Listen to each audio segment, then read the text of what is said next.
పూర్తిగా వీళ్ళకే హక్కులు కల్పించేలాగా ఆ దిశగా ఈ శంఖారావాలు ఇంకా ముందు రాబోతున్నాయి, చూడబోతున్నాం. ఆ మార్పు ఏమన్నా వస్తుందా?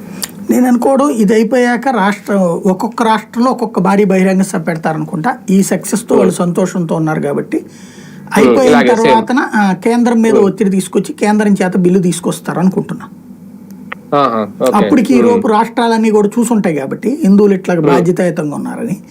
కాదు అంటే అప్పుడు ఏది బీజేపీ పాలిత రాష్ట్రాలు కాకుండా ఉంటాయి కదా. ఇప్పుడు ఇదేంటంటే 2/3 మెజార్టీతో బిల్లు అమలు చేయాలి, రాజ్యాంగ సవరణ చేయాలి. ఇది రాష్ట్రాల జాబితాలో ఉంటుంది. మనకి ఉమ్మడి జాబితా 3 జాబితాలు ఉంటాయి, కేంద్ర జాబితా, రాష్ట్ర జాబితా, ఉమ్మడి జాబితా. ఇది రాష్ట్ర జాబితాలోనే ఉంది కంప్లీట్గా రాష్ట్ర జాబితాలో ఉన్నదాన్ని ఉమ్మడి జాబితాలోకి తీసుకురావాలి అంటే కనుక రాజ్యాంగ సవరణ చేయాల్సి ఉంటుంది. కాబట్టి అది చెయ్యాలంటే 2/3 మెజార్టీతో కేంద్రంతో పాటుగా పార్లమెంట్తో పాటుగా అది సగం రాష్ట్రాలు ఆమోదించాలి.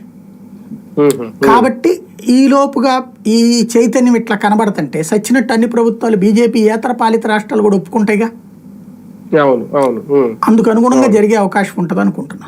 సార్ దీనికి అంటే మామూలుగా దీనికి రాష్ట్ర ప్రభుత్వం అది ఆలయాల నిర్వహణకి రాష్ట్ర ప్రభుత్వ ఆదాయానికి ఏమన్నా సంబంధం ఉంటుందా? రేపొద్దున్న అది ఏమన్నా జరిగితే ఆర్థికంగా రెవెన్యూ పరంగా ఏమన్నా కొంచెం ప్రభుత్వాలకు నష్టం ఏమన్నా వస్తుందా? అందుకని ప్రభుత్వాలకు 10 పైసలు నష్టం లేదండి. ఎందుకంటే ప్రభుత్వాలు దీనికి గుళ్ళకి ఇచ్చేది ఏం లేదు, గుళ్ళ నుంచి తీసుకునేది కూడా లేదు.